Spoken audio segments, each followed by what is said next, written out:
Recently, I came across Chase Hughes. I've been really obsessed with his definition of discipline. He says that discipline is when you put the needs of your future self before your own. And it really hits hard. Essentially the same concept as saying you're looking at the bigger picture, you are preparing yourself for the future. I feel like this is more applicable. You can use it as a mantra to use it in the moment. Let's say you don't want to go to the gym today. It's essentially understanding how to set yourself up for success. I don't have kids, but I would assume that if you have kids, you want to set them up for success for the future. You do whatever it takes. You set up their trust funds, you set up your education system. You want to make sure that you do your best to support their future, to have a good future. Why wouldn't we do that for ourselves? And every day, every little action, if you don't want to go to the gym and you think to yourself, well, I want to set my future self up for success, then what would I do? I would go to the gym, move my body, try to exercise, and make sure that I'm doing all I can to set up my future self for success. It can be something as little as going for a walk for 10 minutes if you don't feel like walking. One of the things I started doing after I read this quote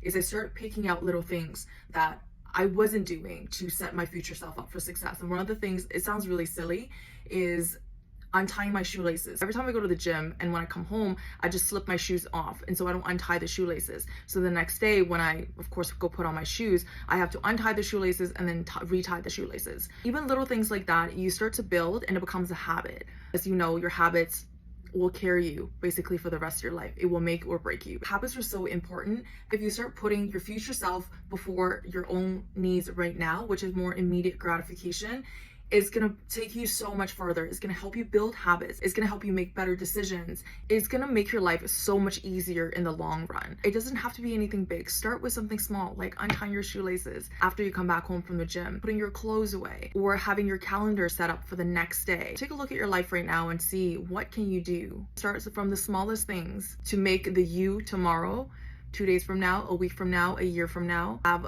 a better and easier life.